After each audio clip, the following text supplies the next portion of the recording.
ये क्या preamble of Indian constitution का पार्ट है या नहीं है? तो आंसर होगा इसका नहीं। बताओ क्या होगा, होगा या नहीं होगा? Preamble yes is sir, the होगा। होगा। Preamble is the part of the constitution.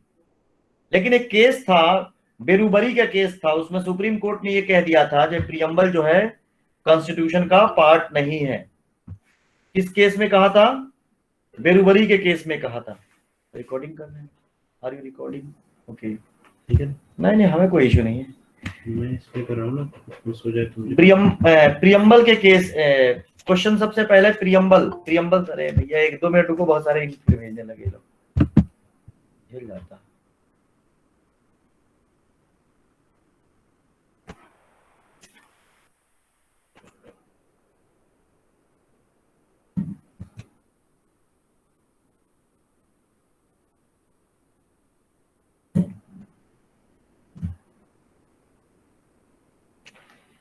सबसे पहला क्वेश्चन, सीधे सीधे, प्रियम्बल इंडिया में कहां से आया?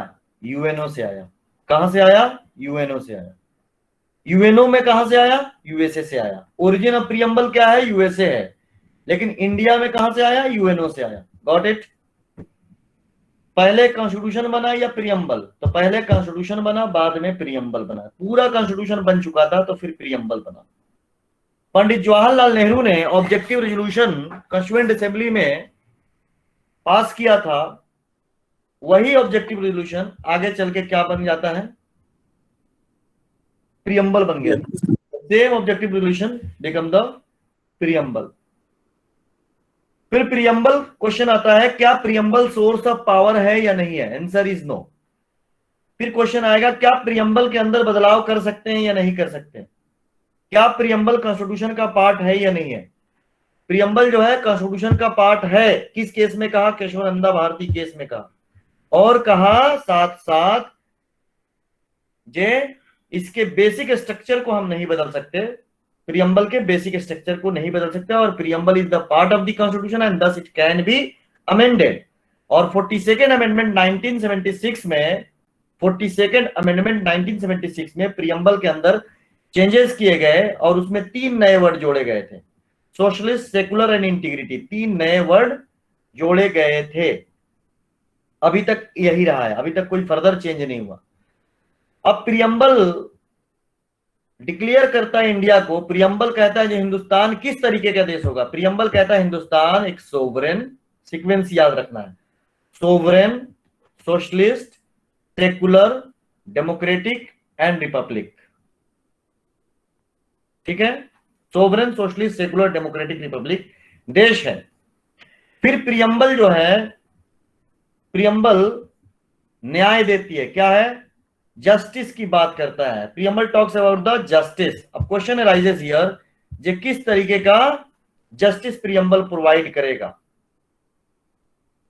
Social, economical and political justice की बात करता है। फिर कहता है प्रियम्बल इक्वाली, क्या कहता है? लिबर्टी की बात करता है, liberty of thought, expression, belief, worship and faith.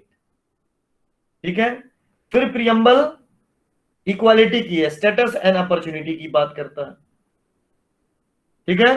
Preamble को आई कार्ड भी कहते हैं, प्रियम्बल को इंट्रोडक्टरी पार्ट भी कहते हैं, प्रियम्बल को चाबी भी। प्रियम्बल क्या है? इंट्रोडक्शन टू द कॉन्स्टिट्यूशन है, इंट्रोडक्टरी, एक ब्रीफ इंट्रोडक्शन है कॉन्स्टिट्यूशन का, I card of the constitution है।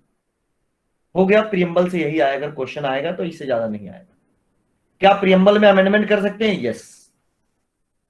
दूसरा है आप कॉन्स्टिट्यूशन का पहला पार्ट। आज मैं वही बताऊंगा जो एग्जाम में आ सकता है। पार्ट 1 कहता है union and it's territory, article 1 to 4, बस, इससे ज्यादा नहीं। आर्टिकल 1 जो है स्टार बना लीजिए, बहुत इंपॉर्टेंट है। क्वेश्चन आएगा, article 1 of Indian constitution declares India as. Preamble कहता है sovereign, socialist, secular, democratic, republic. Article 1 कहता है India that is Bharat shall be union of state. Article 1 क्या कहता है? India that is Bharat shall be union of state.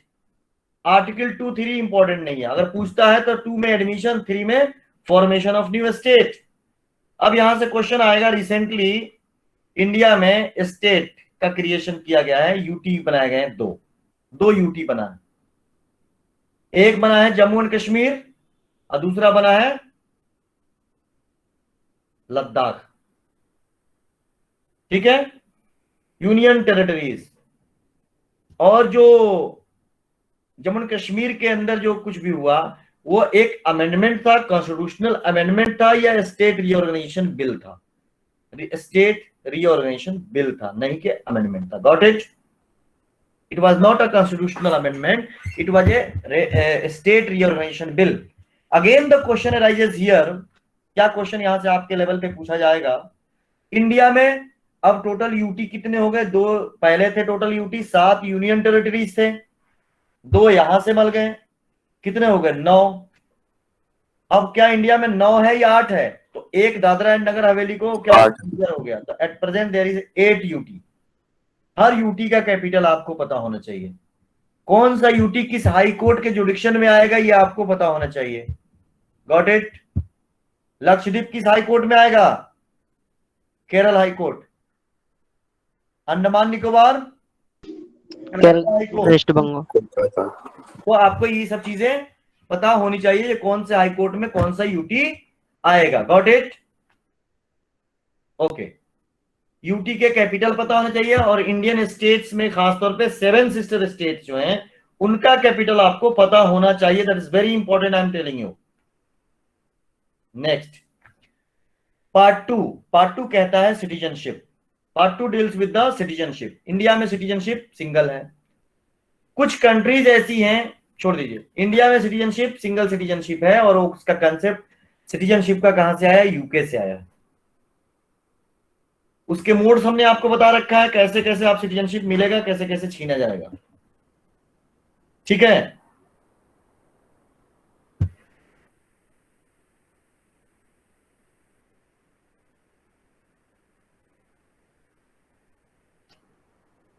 और citizenship amendment act कब पास हुआ? सिटीजनशिप सीएए 2019, ये आपको पता होना चाहिए। दूसरा है सिटीजनशिप एक्ट इंडिया में कब आया था? 1954, 55, 56, 58? 55। बहुत इंपॉर्टेंट है। एंड जुआ, you should go through the date, किस डेट में इनफोर्स हुआ था। ठीक है, सिटीजनशिप। ओके, और सिटीजनशिप से क्या क्वेश्चन? कुछ नहीं, खत्म। अब आता है पार्ट थर्ड। पार्ट थर्ड में क्वेश्चन आएगा, पार्ट थर्ड किस चीज को डील करता है? फंडामेंटल राइट्स को। फंडामेंटल राइट्स का ओरिजिन क्या है? बिल ऑफ राइट है, जो 1215 में किंग जॉन ने डिक्लेयर किया था, चार्टर ऑफ वेरियस राइट्स। वहीं से फंडामेंटल राइट्स ओरिजिन होता है। लेकिन इंडिया में फंडामेंटल राइट का कंसेप्ट कहां से आता है? यूएसए से आता है। कहां से आता है? यूएसए से आता है। अगेन द क्वेश्चन अराइजेस, ये क्या फंडामेंटल राइट एब्सोल्यूट राइट है? Answer is no. Fundamental rights को क्या हम बदल सकते हैं, अमेंडमेंट कर सकते हैं? बताओ। आंसर इज फंडामेंटल राइट्स में बदलाव कर सकते हैं, लेकिन बेसिक नहीं बदल सकते। Got it?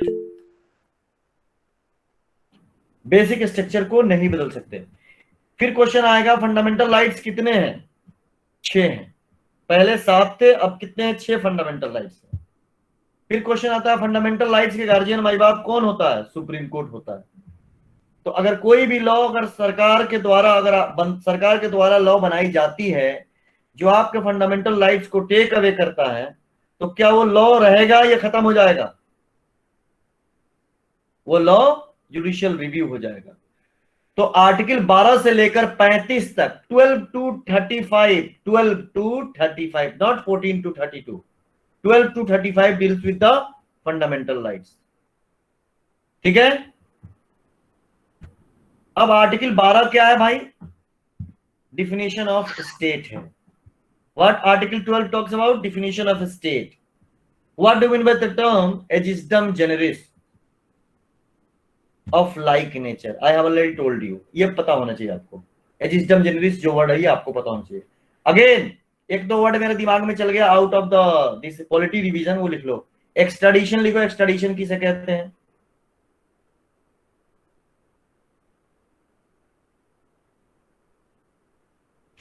एक्सट्राडिशन किसे कहते हैं? एक्सट्राडिशन किसे कहते हैं? जैसे मान लो हमारे इंडियन ने कोई क्राइम किया, इंडिया छोड़ के दूसरे देश में भाग गया, अब वहां से कैसे लाएंगे? इंटरनेशनल लॉ के हिसाब से क्या है, उसका एक्सट्राडिशन होगा। अच्छे अगर आपके रिलेशन है उस कंट्री से तो कहेंगे लॉ अप्लाई होगा और उसको एक्सट्राडिट करेंगे। ठीक है, ये इतना ही पे रुक जाओ। जैसे बहुत सारे लोग पैसा लेकर भागते हैं दूसरे दूसरे देश में, तो क्या होगा उनका एक्सट्राडिशन के थ्रू वो इंडिया में आएंगे। Got it? अब आ जाओ दूसरी चीज,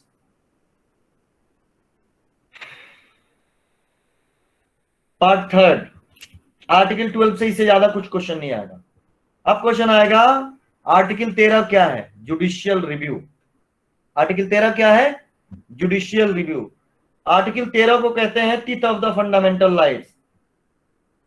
आर्टिकल 14 राइट टू इक्वालिटी की बात करता है, equality before law and equal protection of law. Equality before law कहां से आया? यूके से। And equal protection of law US से। Again the question raises here, rule of law का कंसेप्ट क्या है? रूल ऑफ लॉ का कंसेप्ट किसने दिया? डेविड आइसी। डेविड आइसी है, अंग्रेज था, उसने रूल ऑफ लॉ का कंसेप्ट दिया। अब आर्टिकल 15 कहता है कि किसी तरह का भेदभाव नहीं होगा, किसी भी तरीके का भेदभाव नहीं होगा। 16 कहता है नौकरी में कोई भेदभाव नहीं करेगा, नौकरी देने में लेने में। Got it? 17 कहता है अनटचेबिलिटी, छुआछूत को खत्म करना। 18 क्या है? टाइटल की बात करता है, एवोल्यूशन ऑफ टाइटल। तो आर्टिकल 15 और 14 बहुत इंपॉर्टेंट, सभी इंपॉर्टेंट है जितना पढ़ा रहा हूं। आर्टिकल 19 क्या है? आरटीआई भी इसी में आएगा। आरटीआई क्या है? स्टैट्यूटरी राइट है। What is RTI? आरटीआई जा स्टैट्यूटरी राइट। कब आया? 2005 में आया। कौन सा कॉन्स्टिट्यूशनल अमेंडमेंट था? 88 था। क्वेश्चन आएगा क्या आरटीआई सब जगह एप्लीकेबल है? No, it No, is sir. not applicable to the society, it is not applicable partially, it is not applicable to the defense system where there is a matter related to the security of a state. RTI statutory right है, अगर statute नहीं है तो फिर fundamental right है। RTI में कितने दिन में जवाब देना होता है? 30 डेज। ठीक है,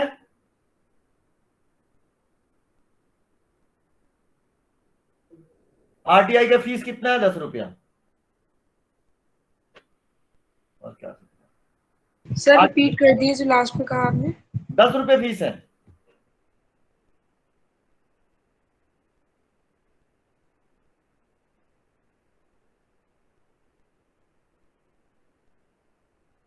आरटीआई का ओरिजिन किस स्टेट का है? Important question. आरटीआई कहां पे पैदा हुआ, कहां पे फ्लरिश हुआ, सबसे पहले अप्लाई कहां हुआ? ये तीनों स्टेट के बारे में पढ़ना है, Delhi, Rajasthan and Kolkata, West Bengal.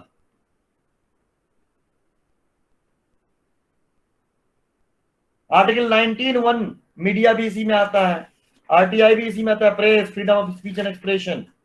Be peaceful assembly की बात करता है, बिना विदाउट आर्म्स। सी कहता है सोसाइटी बनाना, कोऑपरेटिव सोसाइटी, यूनियन, एसोसिएशन बनाना। डी कहता है फ्रीडम ऑफ मूवमेंट, एक जगह से दूसरी जगह घूमना। ई कहता है सेटलमेंट की बात करता है, आप कहीं भी इंडिया में अपने आप को जाके घर बना सकते हैं, रह सकते हैं। एफ जो था राइट टू प्रॉपर्टी था, जो खत्म हो गया, आर्टिकल 300 में जुड़ गया। आर्टिकल 300A वो क्या बन गया? लीगल राइट बन गया। जी कहता है freedom of trade, carry out any occupation, business, article 19। Article 20 अब आ जाता है बेटा। आर्टिकल 20 में दो चीज याद रखना है। डबल जियोपार्डी का मतलब क्या है? No person shall be punish twice for the same offence. और राइट अगेंस्ट सेल्फ इंक्रिमिनेशन क्या है? किसी भी व्यक्ति को जबरदस्ती कोई फोर्स नहीं कर सकता है अपने गिल्ट को एक्सेप्ट कराने के लिए। Article 21 right to life. What life includes? You know, right to life and personal liberty. Right to life and personal liberty. ठीक है। राइट टू डिग्निटी किस केस में कहा? मेनका गांधी के केस में कहा। पुट्टू स्वामी के case, right to privacy important है। Puttaswamy case, right to privacy. Aadhaar card. Aadhaar card case भी कह लीजिए इसको।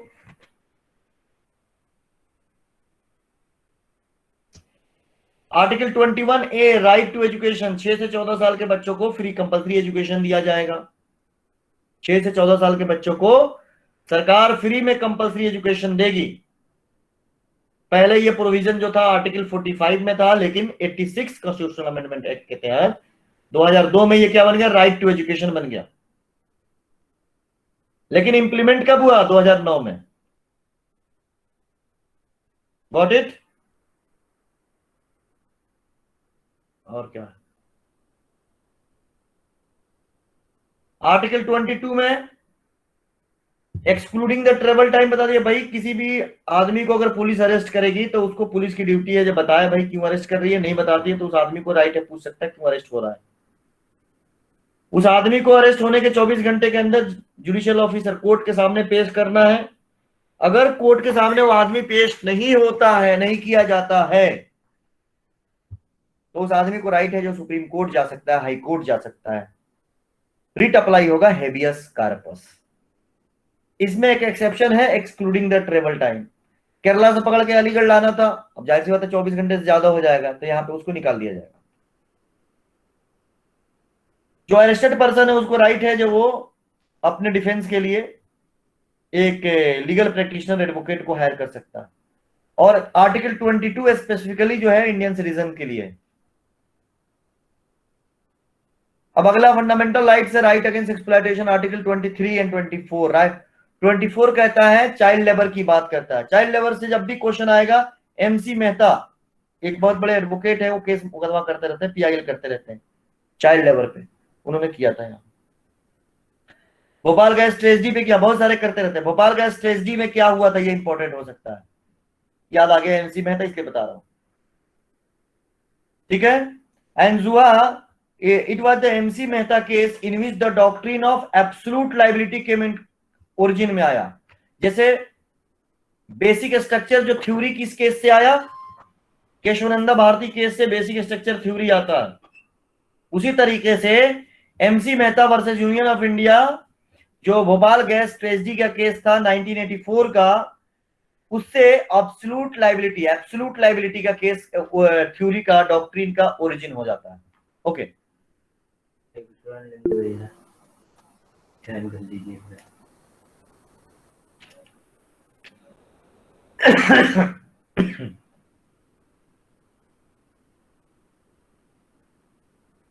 ठीक है।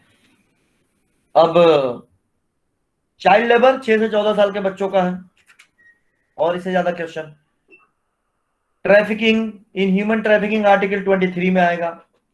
Right to religion, secularism, right to religion 25 से लेकर 28 तक है। 25 के बारे में पढ़ा चुका हूं, क्या है, फ्रीडम ऑफ कंसाइन। 26 कहता है freedom of conscience, practice, propagate and profess and propagate. Sequence पता होना चाहिए। एक चीज पीछे छूट गया जो हम प्रीएम्बल में पढ़ाया था, लिबर्टी, इक्वालिटी एंड फ्रेटर्निटी। ये कंसेप्ट आया है फ्रेंच रेवोल्यूशन से। नेक्स्ट है article 26, freedom to manage religious affair. Article 27, freedom from payment of taxes. 28, freedom of attendance at religious instruction. Article 29 कहता है ये cultural and educational right to the minorities. Article 29 and 30, cultural minorities को ये right है। Who is minority in India? Minority कितने तरीके के होते हैं देश में? 2 तरीके का माइनॉरिटी है पूरे देश में, एक धर्म के आधार पे, एक जबान के आधार पे, लैंग्वेज के आधार पे। धर्म के आधार पे टोटल कितने हैं? 6 हैं। कौन कौन से हैं? सबसे बड़ा माइनॉरिटी है मुस्लिम, सिख, क्रिश्चियन, जैन, बुद्ध एंड पारसी। ठीक है, ये माइनॉरिटी के कैटेगरी में है, तो इनको राइट है। आर्टिकल 29 एंड 30 इनके लिए बनाया स्पेशली। ठीक है, आर्टिकल 29 एंड 30 स्पेशली इनके लिए बना है, आर्टिकल 31 नहीं है। आर्टिकल 32 क्या है? Right to constitutional remedies. Right to constitutional remedies है।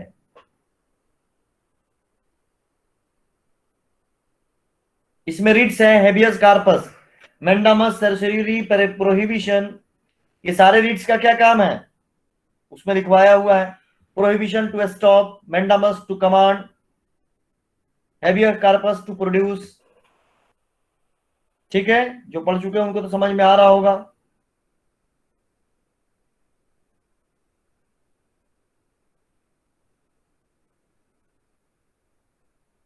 ओके, अब आ जाओ part fourth of Indian constitution. Part fourth, directive principle of state policy का कंसेप्ट कहां से आया?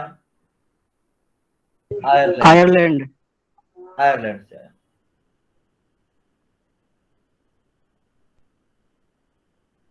आयरलैंड से आया पार्ट फोर्थ का। आर्टिकल 36 से लेकर 51 तक पार्ट फोर्थ है। 36 सेम डिफिनेशन है जो आर्टिकल 12 में था। 27 कहता है जो provision of DPSP non enforceable है। 38 कहता है वेलफेयर स्टेट की बात करता है। 39 small A and small D. A कहता है adequate means of livelihood.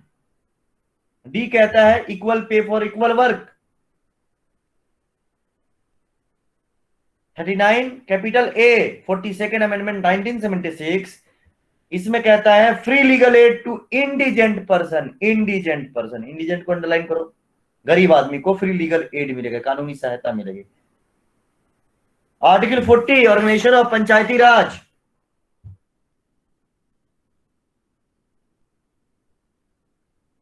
Article 41 right to work, MNREGA, Mahatma Gandhi national rural employment guarantee act 100 days का एम्प्लॉयमेंट दे रहा है। कब आया मनरेगा? ईयर आपको पता होना चाहिए। 2005। 5 या 9? 5. 5, good.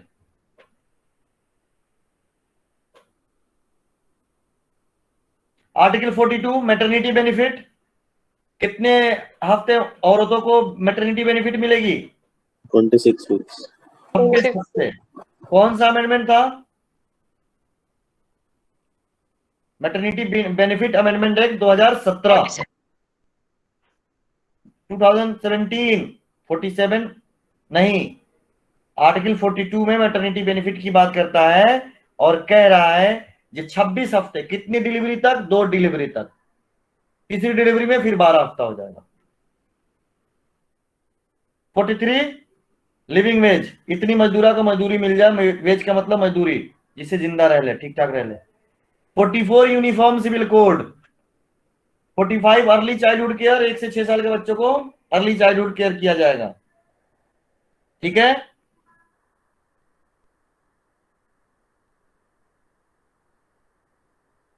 (47) to raise the level of nutrition। 46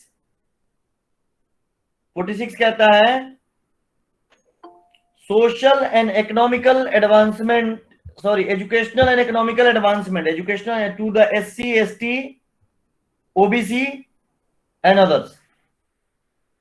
economical and educational advancement की बात करता है। 48 कहता है और एनिमल हस्बेंड्री की बात करता है। 48 42nd अमेंडमेंट में आता है जिसमें कहता है protection of wild life environment की बात करता है, environment. 49 protection of old monuments. 50 separation important है, 50 separation of judiciary from executive. Article 51 promotion of international peace, promotion of international peace. Articles 51 promotion of, अब क्या हुआ? खत्म हो गया। अब आ गया पार्ट 4 थे। कब आया? 42nd amendment 1976। फंडामेंटल ड्यूटीज, किसके लिए ड्यूटी? सिटीजन्स के लिए है। राइट किसका था? सिटीजन का था। Directive principle of state policy किसके लिए है? गवर्नमेंट के लिए है, स्टेट के लिए है वो।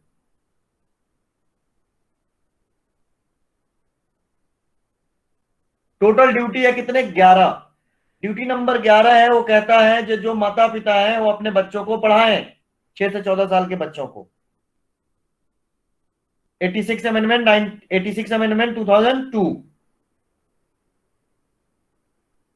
टोटल ड्यूटी नंबर क्या? ड्यूटी कहां से आया? रशिया से आया, यूएसएसआर से आया। Duty number 11 is important. 51 capital A B C D करके के तक, या 1 2 3 करके 11 तक। अब आ गया तुम्हारा पार्ट 6। हाँ बेटा। सर स्वरण सिंह कमेटी वाला क्वेश्चन भी इम्पोर्टेंट है। यस, विच कमिटी है? Thank you. Which committee has recommended fundamental duties? Sharan Singh committee.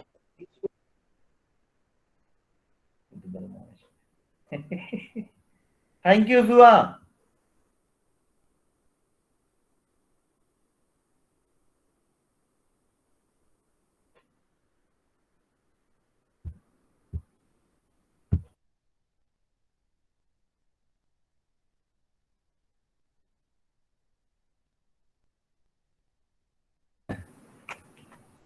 जी, उसके बाद पार्ट 5 जो है, यहां से बहुत क्वेश्चन आएगा और पार्ट 5 को बहुत अच्छे से देखना है। और भी कुछ पार्ट्स हैं। अब पार्ट 5 में पूछेगा प्रेसिडेंट ऑफ इंडिया किस आर्टिकल में है? 52 में। एग्जीक्यूटिव पावर ऑफ प्रेसिडेंट किस में है? 53 सर। आर्टिकल 53 है, एग्जीक्यूटिव हेड कह लीजिए। 54 में इलेक्शन है। 56 में क्या है? इंपीचमेंट है। Don't get confuse. Impeachment of president 56, procedure of impeachment 61, oath and affirmation by the president 59, article 63 vice president. Vice president किस आर्टिकल में है? 63 में। आर्टिकल 64, वाइस प्रेसिडेंट जो होगा अपने ऑफिस के वजह से वो क्या बन जाएगा? Ex officio chairperson of Rajya Sabha. He would become the ex officio chairperson of Rajya Sabha vice president. Ex officio chairperson of Rajya Sabha. 66 vice president के इलेक्शन की बात करता है। 72 president has power, pardoning power of president. President इसमें माफी कर सकता है। 79 पार्लियामेंट। 79 डील्स 81 लोकसभा।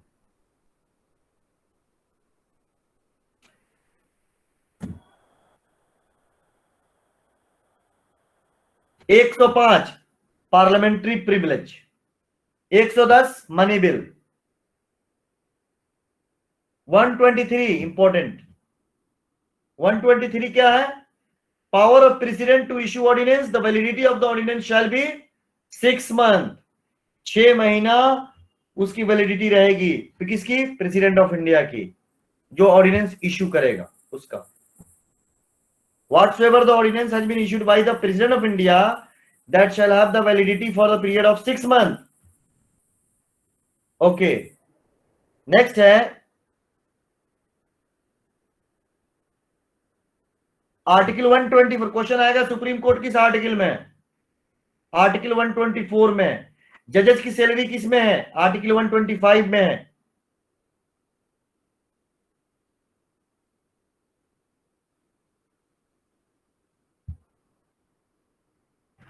काशिफ तुम वीडियो क्यों ऑन किए हो? डिस्ट्रैक्ट क्यों करना चाहते हो काशिफ? क्लास ले रहा हूं।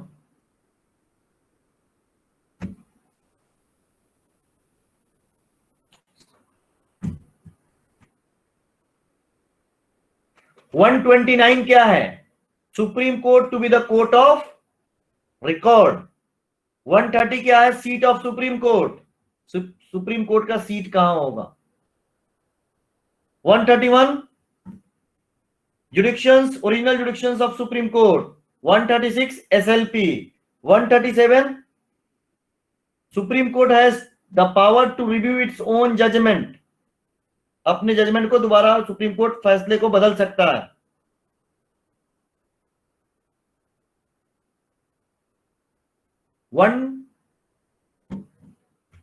Article 140 ancillary power of the supreme court. ancillary power of the Supreme Court. Article 141, law declared by Supreme Court is binding on all court throughout the territory of India or wherever the Indian jurisdictions. जो भी supreme court का फैसला आएगा वो देश के लिए, पूरे देश के लिए कानून बन जाएगा. Article 143, power of president to consult supreme court. President supreme court को कंसल्ट कर सकता है. ठीक है, अब यहां पे रुक जाओ. अच्छा, पहले दोनों पढ़ा देता हूं, उसके बाद आर्टिकल 153 पार्ट 6. 153 कहता है गवर्नर. आर्टिकल 154 क्या कहता है? Governor as executive head of the state. अब सीधे आ जाओ आर्टिकल 163, काउंसिल ऑफ मिनिस्टर्स. राज्य की सरकार जो होंगी उसकी बात कर रहा है. हमने दो चीज पहले छोड़ दिया है. आर्टिकल 74, आर्टिकल 74 क्या है? Council of ministers in the central government. Article 75 clause 3, collective responsibility. Article 76 attorney general. ठीक है. Article 148 advocate general. सर क्या हो गया? 148 148 में CA है सर, क्या बता दिया हमने? एडवोकेट जनरल बता दिया. सर आप स्टेट गवर्नमेंट में सर कैग है, कैग. अब हो गया भाई, मैंने भी आपको मैं नहीं पढ़ाया जो आप बोल रहे हैं. Yes sir, sorry sir, correct नहीं कर रहे सर. हो जाता है कभी कभी.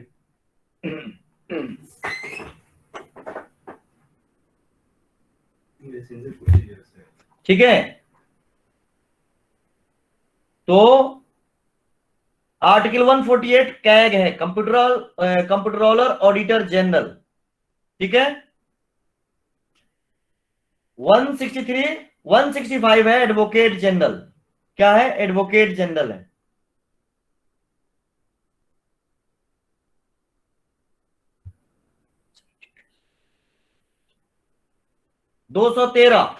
आर्टिकल 213 क्या है? Ordinance of governor. To issue ordinance of the power of governor to issue ordinance. Article 213. ठीक है.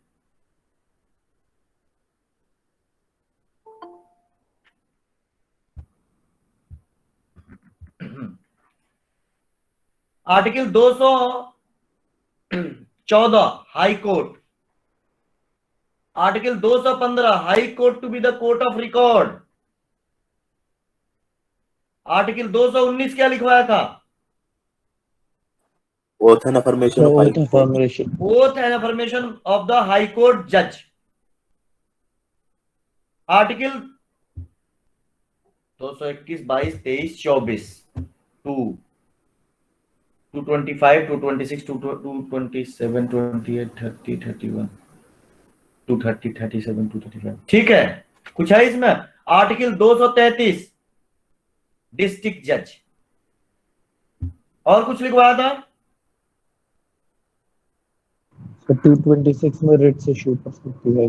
Article 226 power of high court to issue certain writs. जो आर्टिकल 32 में है सुप्रीम कोर्ट को, वो आर्टिकल 226 में हाई कोर्ट को है. Got it? Same writs. अब क्वेश्चन आएगा. अब देखो, अब क्या होगा, दोनों को कंपैरेटिव पढ़ाऊंगा तब समझ में आएगा. Maximum writ high court enjoy करती है या सुप्रीम कोर्ट करती है? High Court. हाई कोर्ट करती है. Very good. सुप्रीम कोर्ट में सिर्फ और सिर्फ फंडामेंटल राइट के केस में आप डायरेक्टली जा सकते हैं सुप्रीम कोर्ट. Got it? अब बात आती है कि किस आर्टिकल हाई कोर्ट डिस्ट्रिक्ट जज को कौन अपॉइंट करता है? Governor of the state. तो डिस्ट्रिक्ट जज किसके सामने होता है ना परमिशन करेगा? गवर्नर के साथ. Governor of state. अच्छा, क्वेश्चन क्या आएगा वो आवाज है मुद्दे की बात. सबसे पहले प्रेसिडेंट ऑफ इंडिया से क्या क्या क्वेश्चन आएगा? पार्लियामेंट के दो सदन होते हैं, राज्यसभा और लोकसभा. सबसे पहला क्वेश्चन, पार्लियामेंट में कौन कौन से लोग होंगे? पार्लियामेंट में प्रेसिडेंट ऑफ इंडिया होगा, राज्यसभा होगा और लोकसभा होगा. तीनों होंगे. Got it?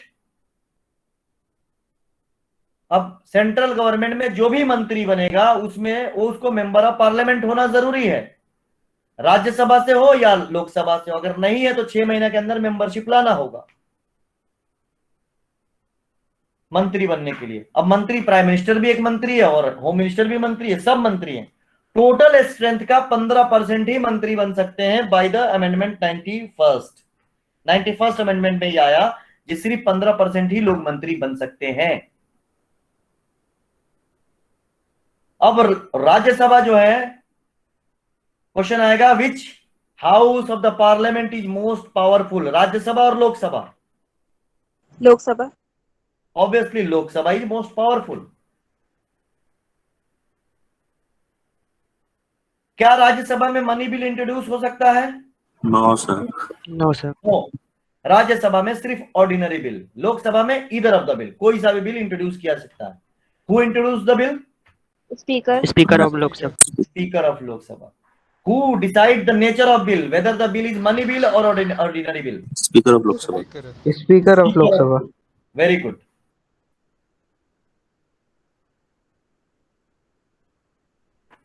Whether the speaker of Lok Sabha has power to, whether the speaker of Lok Sabha, whether the speaker of Lok Sabha is empowered to cast vote? No sir. जी sir. In case of tie. No, sir. In case of tie, sir. जब voting होगी, एक बार बोल के खामोश हो जाएगा, जब वोटिंग होगी कोई बिल है, टाई हो जाता है 50-50, in that very situation the speaker of Lok Sabha has a right to vote. Got it? Question फिर आएगा, who inaugurate the session? Session of parliament को कौन इनॉग्रेट करता है? Speaker, president. स्पीकर और president? President. President of India. Who dissolve the Lok Sabha? President. जी, President. Sir Lok Sabha को नहीं कर सकते रिजॉल्व। प्रेसिडेंट। सर कोई नहीं कर सकता। President. Lok Sabha can be dissolve and that can be possible. Rajya Sabha. President of India कर सकता है डिसॉल्व, याद रहेगा। President of India can dissolve Lok Sabha, याद रहेगा बच्चे। President of India can dissolve Lok Sabha. Who called joint sitting of parliament? President. President. Who preside over the joint sitting of parliament? Speaker of Lok Sabha. Speaker. Speaker of Lok Sabha. Question arises, speaker का oath and affirmation कौन कराता है? कोई नहीं sir. कोई नहीं होता है सर। लिसन, कोई नहीं कराता। स्पीकर वही बनेगा जो मेंबर ऑफ पार्लियामेंट होगा, एमपी होगा वही स्पीकर बनेगा लोकसभा का।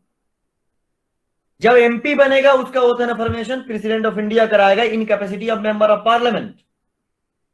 But as soon as the person become speaker, उसका ओथ एंड अफर्मेशन नहीं होता।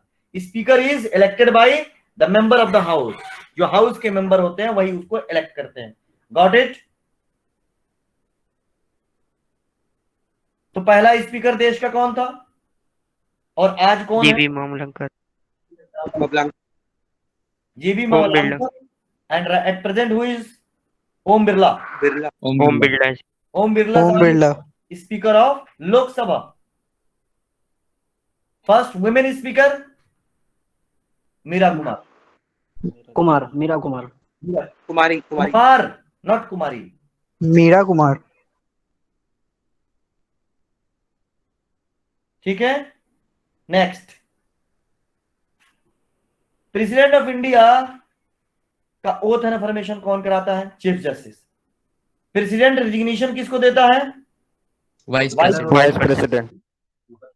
बाकी जितने भी अपॉइंटमेंट होते हैं बड़े लेवल पे सेंट्रल गवर्नमेंट में, सबका अपॉइंटमेंट प्रेसिडेंट ऑफ इंडिया कराता है। Example, council of minister along with the prime minister, इन सबका भी अपॉइंटमेंट कौन करता है? प्रेसिडेंट। ओथ एंड अफर्मेशन कराता है। चीफ जस्टिस, हाई कोर्ट और सुप्रीम कोर्ट जजेस का क्या चीज? अपॉइंटमेंट करता है, सुप्रीम कोर्ट के जजेस का ओथ एंड अफर्मेशन कराता है, बट हाई कोर्ट के जजेस का ओथ एंड अफर्मेशन कौन कराता है? Governor. Governor of concern state, governor along with the chief justice concern state, उनका ओथ एंड अफर्मेशन। अपॉइंटमेंट कौन करता है हाई कोर्ट और सुप्रीम कोर्ट के जजेस का? President. President. President. President appoint करता है सेंट्रल यूनिवर्सिटीज के वाइस चांसलर्स को, एम्बेसडर्स को, चीफ ऑफ आर्म फोर्सेस, जितने भी आर्म फोर्सेस सबके चीफ को कमांडर इन चीफ होता है, इमरजेंसी डिक्लेयर कर सकता है, लेकिन जब तक रिटर्न में काउंसिल ऑफ मिनिस्टर उसको नहीं देगा जो इमरजेंसी डिक्लेयर करिए रिटर्न में, तब तक वो डिक्लेयर नहीं करेगा।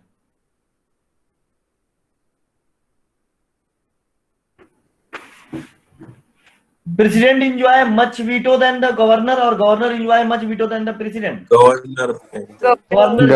Governor enjoys more. Good.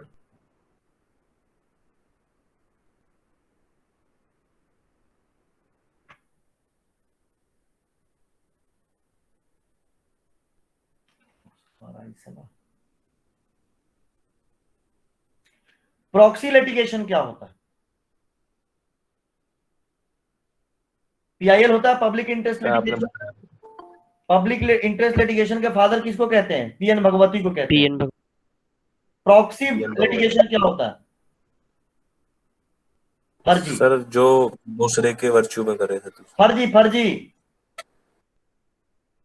जैसे कि मैं कह दूं एनसीए मतलब कोचिंग बंद हो गई, अब मैं कह दूं भाई कोचिंग बंद हो जाएगा तो बच्चों का क्या होगा, करियर का खत्म हो जाएगा, सरकार को मैं जाके एक कोर्ट में डाल दूं अर्जी जो भाई बच्चों का तो करियर ही खत्म हो जाएगा। मेरा इंटेंशन बच्चों का करियर है या कोचिंग खोल के पैसे कमाने का है? पैसे कमाने। कितने कितने दिया तुम लोगों ने? आओ कल हिसाब करते हैं। सॉरी करियर है सर। आंसर तो यही है। ऐसा समझ करियर है आपके लिए तो। आंसर ऑब्वियसली जो कमर्शियल लोग होते हैं उनका सिर्फ मकसद होता है पैसे कमाना। ठीक है बच्चे, जो कमर्शियल पर्सन होते हैं उनका सिर्फ मकसद होता है पैसे कमाना। तो इंटेंशन यहाँ पे होगा पैसे कमाने का। आएगा ना हाँ सर, कोचिंग एजुकेशन भी बिजनेस में ही आएगा ना? बिल्कुल आ सकता है। टीएमएफआई फाउंडेशन के केस में सुप्रीम कोर्ट ने कहा था, TMFI foundation case, TMFI versus state of Karnataka, जुहा? Yes sir. In which case the Supreme Court declared that the education also comes within the purview of business. Sir, TMFI Foundation sir. versus state of Karnataka. Yes sir. और भी आगे कुछ कहा था, the educational institution run by the minorities, जो minorities के द्वारा वो भी बतौर बिजनेस चला सकते हैं। Got it? ओके, नेक्स्ट है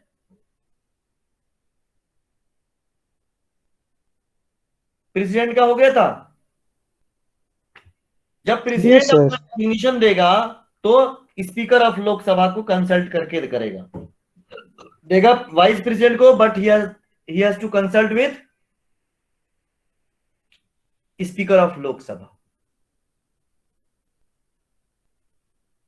इंडिया में प्रेसिडेंट का जो कंसेप्ट है कहां से आया है?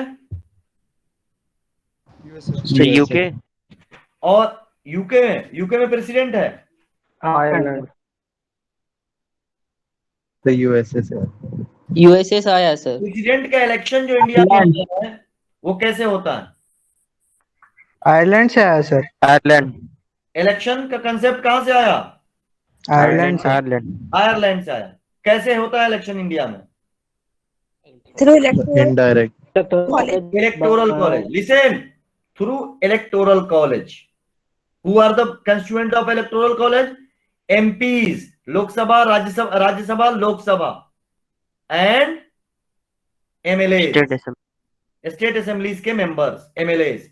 दे participate in the election of president with the concept of single transferable vote. Single transferable vote except the nominated MPs, जो नॉमिनेट हुआ है प्रेसिडेंट के द्वारा उसको छोड़कर। हाउ मेनी भी करते हैं सर। एमपीज? एमएलसीज करते हैं? नहीं करते MLCs. How many MPs are appointed or are nominated by President of India? 12. कितने? एक बोलो। 12.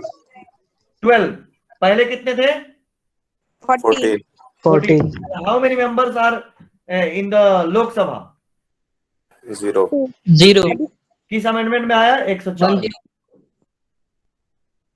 राज्यसभा में कितना कर सकता है प्रेसिडेंट? 12। अच्छा, लोकसभा के एमपी बनने के लिए मिनिमम एज कितनी चाहिए? 25 years. राज्यसभा के लिए 30. 30. 30। वाइस प्रेसिडेंट, प्रेसिडेंट, गवर्नर बनने के लिए 35. 35। Very good. और क्या याद कराना था तुम लोगों को? नींद आ रही है आपको? सर लेजिस्लेटिव काउंसिल्स कितने स्टेट्स में? लेजिस्लेटिव काउंसिल कितने स्टेट में है? 6 states. 6 स्टेट में एमएलसीज होते हैं। राज्यसभा के एमपी का चुनाव कौन करता है? Who participate in the election of member of Rajya Sabha? MLAs. MLAs only, not MLC. How many UTs are there where there is MLAs? 2. Pondicherry and New Delhi. Delhi. Very good. बच्चे पढ़ लिए, इसका इंशाल्लाह हो जाएगा। और क्या है? प्रेसिडेंट इलेक्टोरल कॉलेज से होता है, आयरलैंड से आया, conducted by election commission of India. Vice president का भी इलेक्शन सेम पैटर्न पे होता है, conducted by election commission of India through electoral college. But vice president के इलेक्टोरल कॉलेज में कौन कौन होता है? सिर्फ MP होता है सर। राज्यसभा राज्यसभा के एमपीज होते हैं। इसमें नॉमिनेटेड इलेक्टेड का कोई चक्कर नहीं है। MP of Lok Sabha and Rajya Sabha. Rajya Sabha के ex officio chairperson vice president. NITI Aayog का chairperson prime minister. Minister. Think tank. CBI का जो चीफ होता है उसका अपॉइंटमेंट कौन करता है? Home ministry. Ministry of home affairs. Good. Sir कौन करता है? Ministry of home affairs, home मंत्रालय, गृह विभाग। अमित शाह। और अभी मौजूदा हमारे होम मिनिस्टर कौन है? ऑनरेबल लंदन अमित शाह जी। Yes, sir.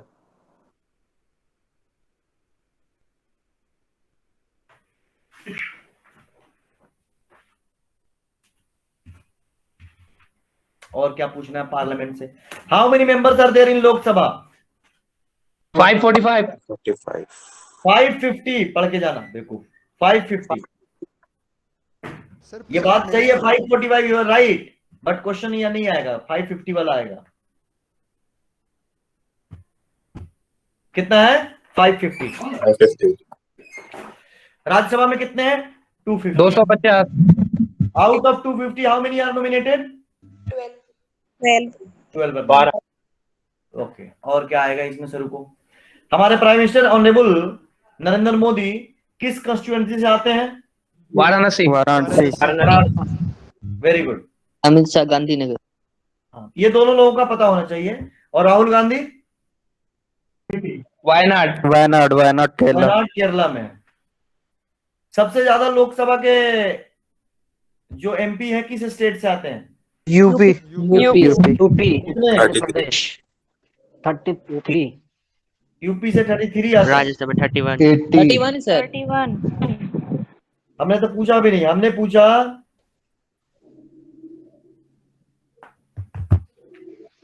सबसे ज्यादा लोकसभा के एमपी किस स्टेट से आते हैं? UP 80 UP 81। कितने आते हैं? 80। 80 80 सर। क्या क्या आते हैं? 80 81. और राज्यसभा में कितने आते हैं? 31। 31। 31. Okay, very good. बड़ी खुशी हो रही है, कुछ बता पा रहे तुम लोग। एंटी डिफेक्शन लॉ कब आया? 1985. 52nd. Anti defection law. Atif Hussain आवाज दे दीजिएगा। चरण दीजिए, आ जाइए आप, एक मिनट प्लीज। अब बस ये चार्ज में लगा दीजिए, मेरा लैपटॉप ऑफ होने वाला है। Anti defection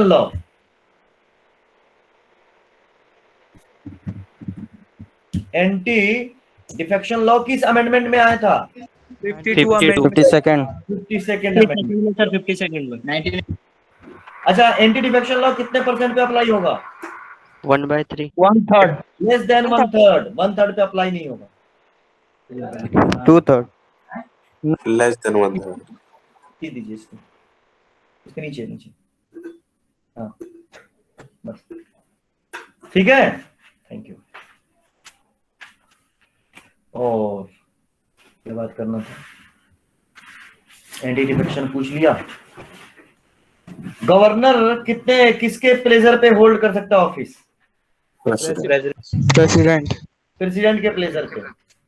governor is the agent of Central government. Central government. Good. अब आ जाओ, यूपीएससी के चेयरमैन की अपॉइंटमेंट कौन करेगा? President. कितने साल के लिए होता है टेन्योर? 6 years. 6 years और 55. 6 years और 65. 65. Which ever is earlier. Removal कैसे होगा? Impeachment. Impeachment. गुड. उसी तरह इलेक्शन कमिश्नर का होगा, सेम चीज. सर गवर्नर का इम्पीचमेंट होता है नहीं? हाँ गवर्नर का इम्पीचमेंट. क्या? सर गवर्नर का इम्पीचमेंट होता है? नहीं भाई, गवर्नर का, अटॉर्नी जनरल का नहीं होता. Who is the highest law officer in India? Attorney General. Who is the highest law officer in the Indian state? Advocate General. Attorney general के पास पावर है वोट डालने का पार्लियामेंट में? नहीं. No, sir. Article 88.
अरे सर कहाँ चलेगा? Sir का लैपटॉप ऑफ हो गया. वहीं पे हो सब काज देख रहा है. भाई चार्जर पहुंचा दे भाई को. मेरे पास चार्जर नहीं है भाई. स्मार्ट बच्चे हैं. राइट में. पढ़ लो चुपचाप से. तो मालूम है कि तुम्हारे क्लास में कौन कौन है फालतू बच्चे?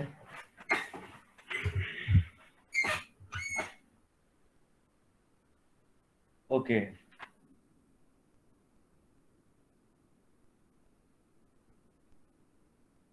अटॉर्नी जनरल करा दिया. अच्छा, अटॉर्नी जनरल पार्लियामेंट्री प्रोसीडिंग्स में पार्टिसिपेट कर सकता है या नहीं कर सकता? कर सकता है जी sir. Sir. Okay.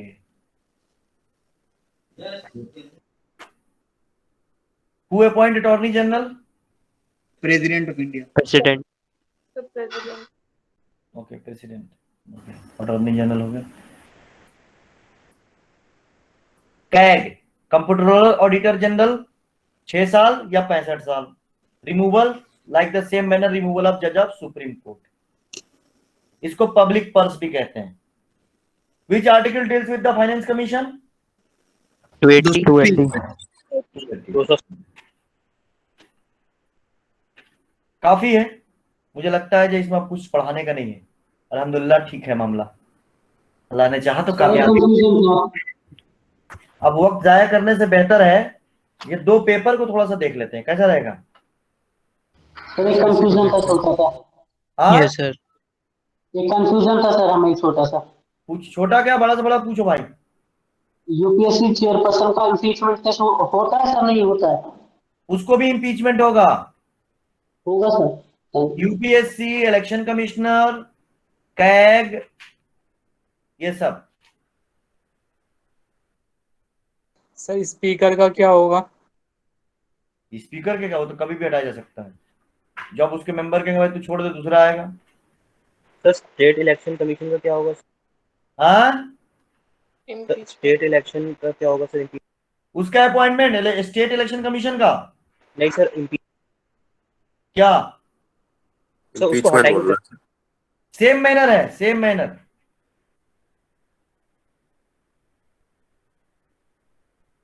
Legislative assembly से हटाया जाएगा या सर पार्लियामेंट से? लेजिस्लेटिव असेंबली की कोई मतलब ही नहीं बनता। इलेक्शन सिस्टम में लेजिस्लेटिव असेंबली का कोई मतलब नहीं है। Got it? Okay sir.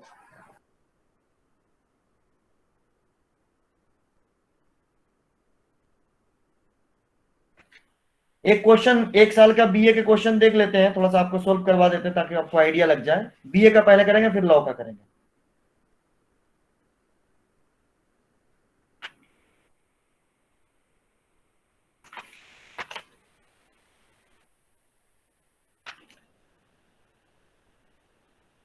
दो 2020 का कर लें।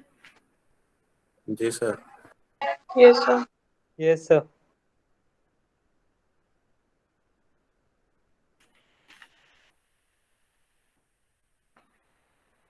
देखो पहला 25 क्वेश्चन तो हमने छोड़ दिया जो आपके इंग्लिश के आते हैं। नेक्स्ट है the Mohammedan educational conference was establish in the year. Education. ठीक है, ये आपके टेस्ट सीरीज में है। The subject matter of sir Syed Khutbate Ahmadiya is biography of prophet, Hadith, reform society, speech of the prophet. Biography of prophet. In the Delhi sultan the main function of qazi was. काजी का काम क्या होता है? Judgment. Sir financial matter, tax collector. अब देखो यहाँ पे जो है ना फाइनेंशियल, थोड़ा सा उर्दू आपको पता होना चाहिए। फाइनेंशियल से रिलेटेड क्या होगा उर्दू, ठीक है? वजारत, वजारत क्या होता है? जी सर, वजारत जस्टिस। Finance department. हाँ? Sir finance department sir. Business business. ठीक है। और क्या होता है? दीवाने अरीज क्या है? Military department. Military department. Military ठीक है? डिपार्टमेंट। इस तरह से क्वेश्चंस यहां से पूछे जाएंगे।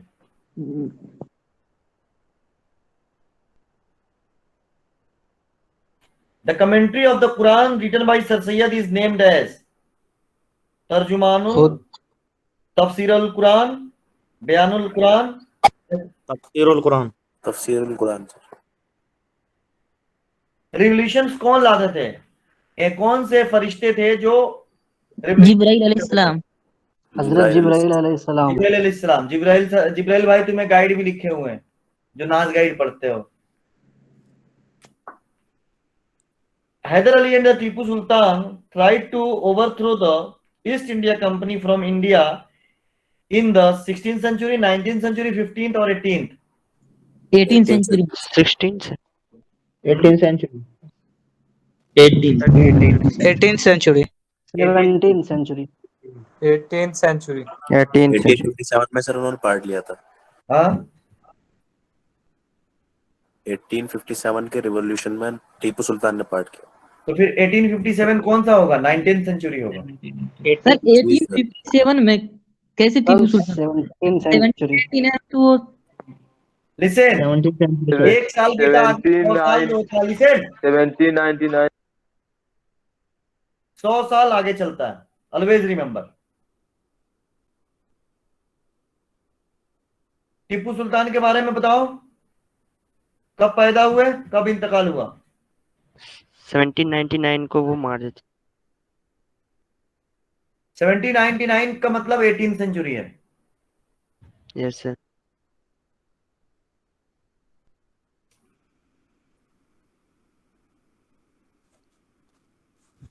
The first written constitution given by Prophet Muhammad sallallahu alaihi wasallam is known as.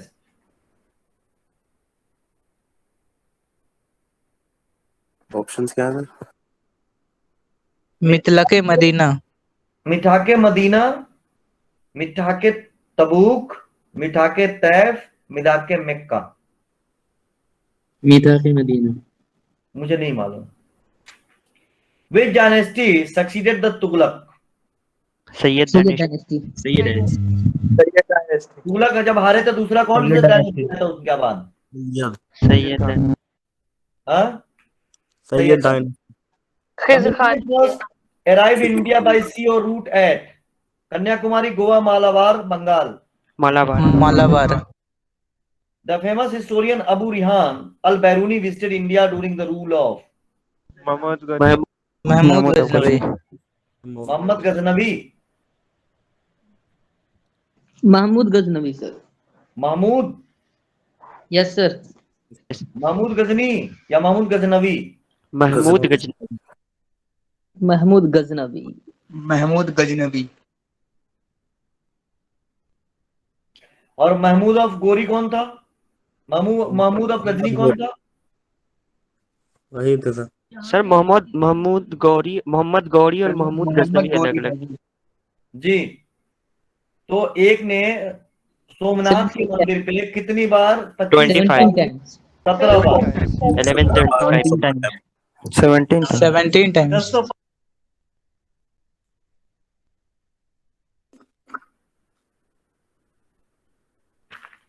चलो समझ में आ गया, मुझे सही चल रहा है। अब बात यह है बेटा, मैं ओवरऑल फाइनली यही समझाना चाह रहा हूं, एग्जाम कैसे दोगे तुम लोग, ये बहुत इंपॉर्टेंट है। घबराना नहीं है, घबराना नहीं है, पैनिक नहीं होना है, परेशान नहीं होना, बिल्कुल परेशान नहीं होना, बहुत कूल होके जाना है।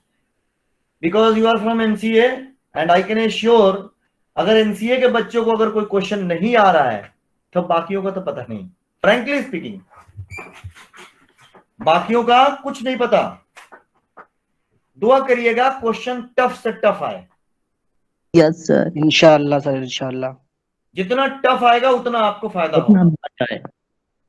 टफ में जानते क्या होता है? जो ज्यादा पढ़ता है उसको फायदा होता है।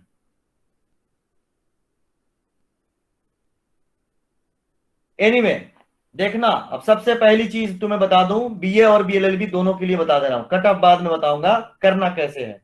निगेटिव नहीं करना है, नंबर 1। देखो अगर पेपर आसान लग रहा है तुम्हें तो समझ लो कट ऑफ थोड़ा ऊपर जाएगा। पेपर मुश्किल लग रहा है तो कट ऑफ नीचे आएगा। तुम्हें एनसीए के बच्चों की बात कर रहा हूं, अगर पेपर आसान है तो इसका मतलब है थोड़ा सा ऊपर जाएगा, और टफ है तो नीचे आएगा। सिंपल सी बात है, इसमें कुछ बताना नहीं है। ठीक है, आसपास में कोई बच्चा बैठा हो, पूछ लेना भैया कहाँ कहीं कोचिंग वोचिंग किए थे, ऐसे ही पूछ लेना। ठीक है, नॉर्मल, उससे ये पता चल जाएगा अगर वो सही चल रहा है, उसका मुंडी सही चल रहा है, इसका मतलब है उसको आ रहा है। जब नहीं आ रहा तो दिमाग का पंखा देखेगा, कभी दीवार देखेगा, इसका मतलब है क्वेश्चन टफ है। ठीक है, एनीवे आपको खुद पता चल जाएगा क्वेश्चन का लेवल टफ है या आसान है। अगर टफ है तो जितना आपको आ रहा है उतना करके छोड़ दीजिएगा, एक भी निगेटिव नहीं करना है। आसान है और आप कर नहीं पा रहे हैं तो निगेटिव थोड़ा बहुत भर दीजिएगा, और निगेटिव भरिएगा तो बी बी बी करते चले जाइएगा या सी सी करते चले जाइएगा, ए ए डी डी। उससे क्या होता है? फायदा मिल जाता है, नुकसान नहीं होता है। नहीं समझे? उससे फायदा होता है, नुकसान नहीं होता। नुकसान के इन द सेंस, अगर मान लीजिए आपने 8 पे डी डी लगा दिया और 8 में से अगर 2 भी सही निकल गया तो आपको 2 नंबर मिल गए। गलत कितने हो गए? 6 नंबर कटा। कितना? 6 पे कितना कटा? 1.5 नंबर मिल जाएगा सर। फिर भी आधा नंबर आप सक्सीड करेंगे। ये नहीं जी इसमें ऑप्शन कुछ और लगा रहे हैं उसमें कुछ और लगा रहे हैं, ऐसा नहीं करना, एक ही पे लगाना है इस तरीके से। अब रही बात बीए की, अगर लड़कियों की और लड़कों की अलग अलग बताऊंगा। बीए में लड़कों को, एक्सटर्नल बच्चों को, अगर उनका 55 सही हो जा रहा है, 50 से प्लस सही है, तो ज्यादा तुक्का मारने की जरूरत नहीं, छोड़ देना। एक्सटर्नल की बात करना। इंटरनल बच्चे अगर 45 नंबर भी सही हो जा रहा है बीए में, बॉयज में, छोड़ देना। Got it? गर्ल्स का क्या है? अगर गर्ल्स इंटरनल है तो कम से कम उसको 50 नंबर लाना है मिनिमम, 50 का टारगेट है। एक्सटर्नल है तो 55-60 तो आ जाए, ज्यादा अच्छा है। तो लेवल ऑफ क्वेश्चन से पता चल जाएगा। निगेटिव नहीं करना है, ऑलवेज रिमेंबर, निगेटिव नहीं करना है। Anyone student who is here from girl side, they are enrolled in, you know, उसमें इनरोल्ड हो किसमें? बीए में। बीए में कोई कहे है, कोई है क्लास में जो बीए कर रहा है? Shikha, are you here? Yes sir. Shikha, कितना सही था आपका लास्ट ईयर? सर मैंने चेक नहीं किया था। फिर भी लमसम आइडिया होगा। अप्रॉक्स 50 हो गया था ना? Yes sir. सही बता रहा हूँ या गलत बता रहा हूँ? निगेटिव नहीं करना है, ठीक है? निगेटिव नहीं करना है। एक्सटर्नल को बता दिया मैंने, गर्ल्स का। अब आ जाओ सीधे बीएलएलबी पे।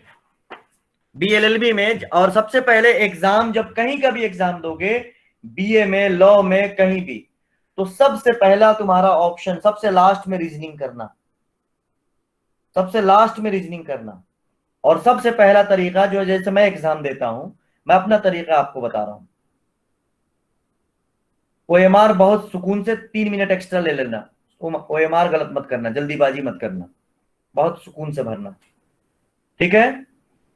और ओएमआर साइड में रखना और क्वेश्चन पढ़ते जाना। जो क्वेश्चन आ रहा है उसको, उस क्वेश्चन के जो भी, मान लो क्वेश्चन नंबर 1 नहीं आया, कोई बात नहीं, क्वेश्चन नंबर 3 आ रहा है, उसको ओएमआर में देन एंड देयर भरते चले गए।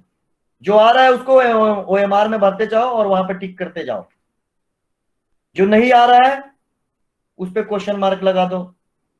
जिसमें कंफ्यूजन है 2 स्टार बना दो। जो आ रहा है टिक लगा दो, जो आ रहा है वो टिक लगा दो। तो या तो एमआर रख दो, पहले जो आ रहा है पूरा रीड करते जाओ, रीड हो गया टिक कर दो जैसे बता दिया। फिर उसके बाद बहुत सुकून से एक एक क्वेश्चन जो आ रहा है दोबारा फिर रीडिंग दे देके एक एक चीज को भरो। Got it? फिर कैलकुलेट करो जो कितने नंबर तुम्हें आ रहे हैं, और मेरे बताए हुए क्राइटेरिया पे अगर तुम सेट हो रहे हो तो फिर कुछ नहीं करना, छोड़ देना पेपर, इतना काफी रहेगा, ठीक है? तो सबसे पहले तुम करोगे जीएस का पोर्शन, फिर करोगे इंग्लिश का पोर्शन, जीएस में इंडो इस्लामिक भी आ जाएगा, इंग्लिश का, फिर करना रीजनिंग का। पता लगा रीजनिंग में भी वक्त टाइम खराब कर दिया, फिर प्रेशर आया, जो आता हुआ भी भूल गए, तो रीजनिंग सबसे लास्ट में। Got it? Same situation in BLLB, पहले जीएस, फिर इंग्लिश, फिर रीजनिंग। इसमें भी वही है। अगर इंटरनल स्टूडेंट है, लेवल ऑफ क्वेश्चन से पता चल जाएगा, लेवल ऑफ क्वेश्चन से पता चल जाएगा कि कितना क्वेश्चन का कट ऑफ मेरिट जाएगी। समझ में आ रहा है? इंटरनल अगर 55 प्लस 60 प्लस कर ले रहा है, 60 श्योरिटी है, 55 कंफ्यूजन है, तो मेरे हिसाब से तो इसीलिए 60 को मैं टारगेट रखा हूं। 55 से 60 के बीच में अगर इंटरनल का आ रहा है तो ठीक है, लेकिन 60 के ऊपर है तो बिल्कुल सेफ है इंटरनल। एक्सटर्नल को कम से कम 60-65 के बीच में बॉर्डर है, और 65 प्लस 70 के बीच में क्या है, सेफ है। तो अब तय कर लो कैसे करोगे पेपर। कंफ्यूज नहीं होना है बेटा, बिल्कुल कंफ्यूज नहीं होना है। हमने जो कराया है इससे बाहर नहीं आएगा, पैनिक नहीं होना है। सबसे पहले जो आ रहा है उसको कर लेना है, काउंट करना है। जब आ रहा है उसके बाद फिर जो पहले जीएस करके इंग्लिश करके जो आ रहा है उसको कर लिया, पूरा ओएमआर में भर दिया, काउंट कर लिया टोटल कितने हो गए। फिर रीजनिंग में जो आ रहा है वो करके फिर उसको भर लिया, फिर टोटल काउंट किया कितने हो गए, ठीक है? उसके बाद अगर दिक्कत आ रही है तो एक आध नंबर इधर उधर जो आपका रीजनिंग का पोर्शन, सॉरी जीएस का पोर्शन रह जाएगा या फिर इंग्लिश का, तो उसमें दिमाग लगाना। तो बिल्कुल कूल माइंड से स्ट्रेटजी बताया हूं, इस तरीके से काम करना, कंफ्यूज नहीं होना है, पैनिक नहीं होना है। इतना एग्जाम करा दिया है, अब तो आदत हो गई है आपको। तो इंशाल्लाह सिलेक्शन तो सबका होगा और क्लास में ही आपको पता चल जाएगा ये पेपर का लेवल क्या है। टफ होगा तो बच्चे बहुत सारे परेशान दिखेंगे, आसान होगा तो लगे रहेंगे। आपके लिए आसान होगा, ये मेरी दुआएं हैं, तो परेशान नहीं होना इंशाल्लाह, ठीक है। और क्या, बस गुड लक, अल्लाह कामयाब करे सबको, परेशान बिल्कुल मत होइएगा। And please report us, NCA को बराए मेहरबानी रिक्वेस्ट है, रिपोर्ट कर दीजिएगा जो आपका कितने स्कोर आ रहे हैं। आपके फोटो नहीं हमारे पास छापेंगे, बैनर वैनर जो भी है, कोई भी चीज है इस तरह का रिजल्ट है, बहुत सारे बच्चे नहीं रिजल्ट बताते हैं, बताना चाहिए एटलीस्ट, एनसीए को तो बता ही देना चाहिए, ठीक है। जैसे समझ है इनका जामिया में हो जाएगा, समझ बता ही नहीं रहे। अरे सर बता देंगे सर, हो तो जाए पहले। हो जाएगा, ठीक है फिर, गुड लक, अल्लाह हाफिज। कुछ पूछना है तो पूछ लो। एक मिनट को, एक चीज और, बीएलएलबी का क्वेश्चन निकालता हूं, एक क्वेश्चन पढ़ लेते हैं। पहला क्वेश्चन है बीएलएलबी का, ये ईयर 2012-13, 12-13 तो छोड़ दो अभी के, ले लो 18 का पकड़ता है, 18 नहीं 19 का देखें। जी सर। 20-21 नहीं, 18-19 ज्यादा इफेक्टिव रहेगा।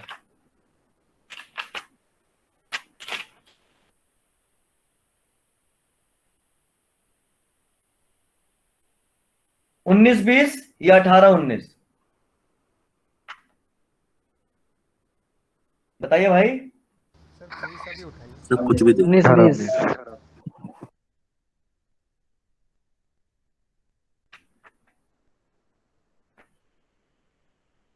सर 19-20 लेटेस्ट पैटर्न है। हाँ Yes, sir. 1920 or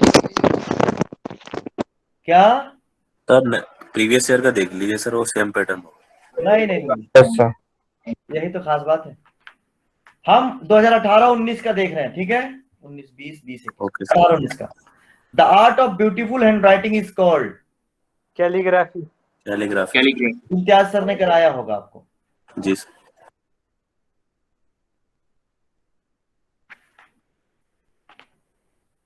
A physician who diagnosed and interprets the change caused by the disease in tissues and body's fluid is called pathologist. pathologist.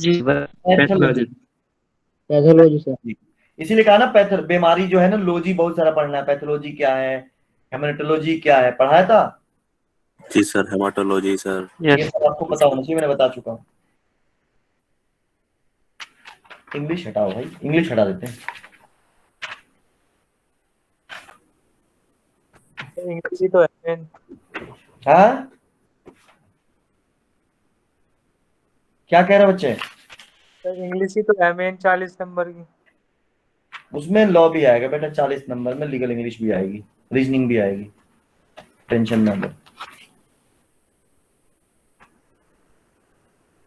International girls child day कब मनाते हैं? तो day से एक question आएगा। Day जो है कौन सा डे, ये इंपॉर्टेंट है, ये इंपॉर्टेंट है बेटा।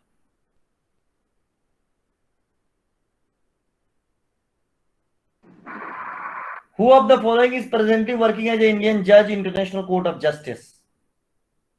Dalvir. Again Dalvir Bhandari. The Global Hunger Index, H1B visa issue related to USA. Latest income limit of creamy layer 8 lakh से। 8 lakh.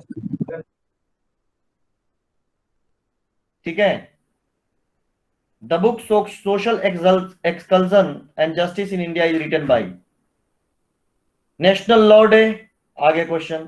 26 November. International Science Congress was organized at Who is the vice chairman of NITI Aayog? In September 2020 BRICS summit was held. ये सब question को update कर लेना। International Literacy Day is observed on 8 September. 8 September. Which of the following judge was punished by the Supreme Court on the contempt of court? JCS. Huh? JCS Karanna. Who proposed the preamble before the drafting committee of the Constitution? Jawaharlal. Jawaharlal Nehru. Jawaharlal Nehru. Also referred as a mini constitution. 42 46. 42. 42. How many members of Indian Parliament can be nominated by President of India? 12. 12. The Bharat. 12. Huh?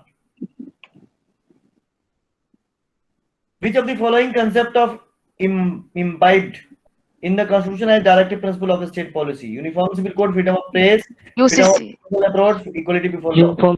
Uniform Civil The Code. UCC. UCC. Uniform Civil Code. Article 44. What is the age of superannuation of High Court judge? 62 साल. 62 years. 62 साल. Supreme Court 65 साल. Which article of the Indian Constitution include right to privacy and fundamental rights? Article 21. Article 21. Article 21. 21.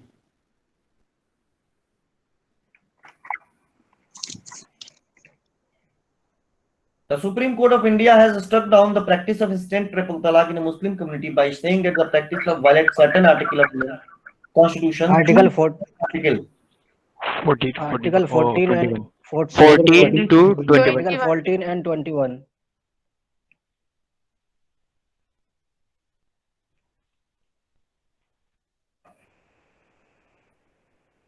The Union Ministry, Environment and Forest, Climate Change has launched a new campaign. What is called? Wood is Good good. is good. Good is good.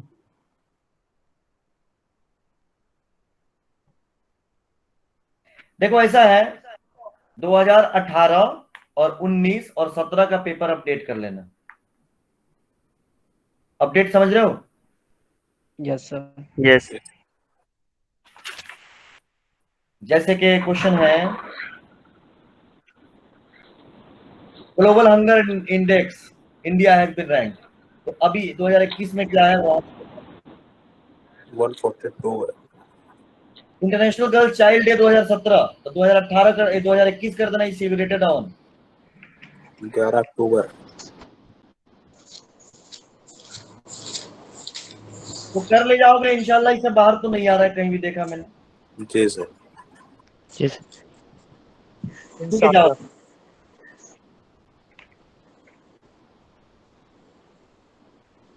POCSO वगैरह तो पढ़े होगे ना. 12 साल POCSO. Prevention of sexual offences 2012 amendment 2018.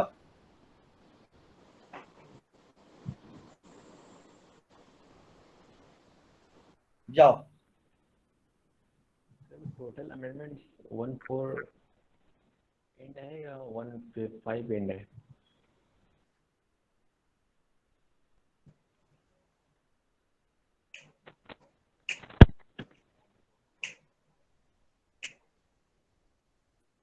जाओ बच्चे. अल्लाह सब जाओ.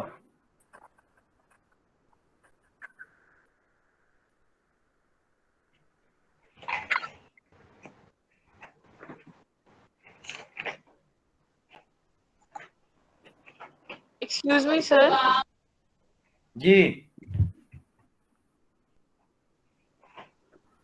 काशिफ क्या कर रहे बेटा?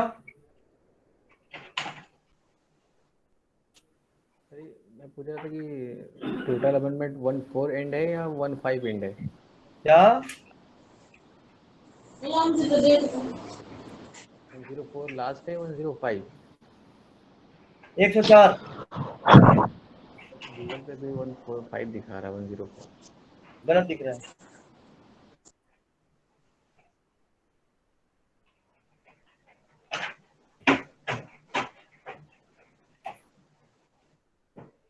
जाओ जाओ भाई.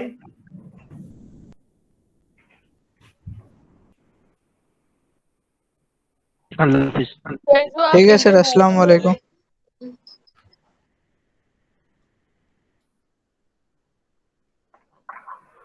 Sir, हाँ बेटा. सर जो आप इंटरनेशनल बार्स वगैरह के बारे में बोल रहे थे कि मैं बताऊंगा, सर आपने बताया नहीं था।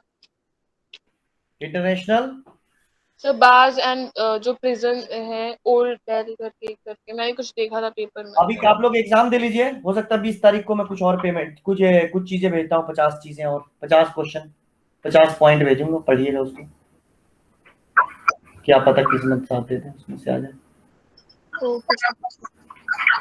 वो बीए के टेस्ट हो जाए जल्दी है।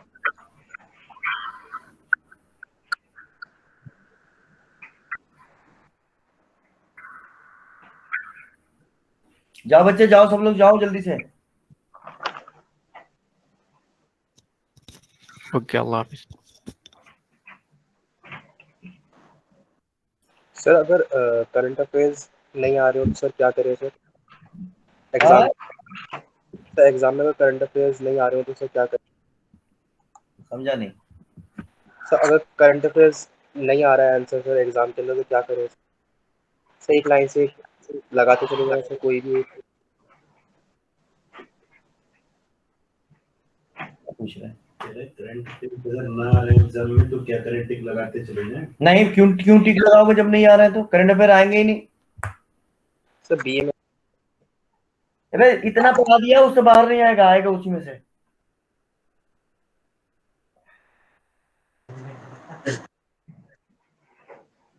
और सर कुछ भी नहीं आ रहा है सर तो फिर क्या?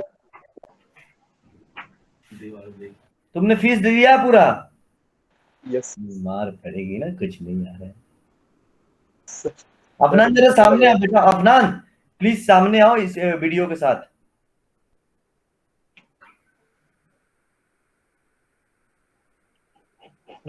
अच्छा ये है अफनान, मैं भूल गया था, कुछ भी नहीं आएगा, कैसे नहीं आएगा? अल्लाह हाफिज, चलो जाओ लोग, ठीक है, अल्लाह हाफिज। समाद जी सर जा रहा समझ गया।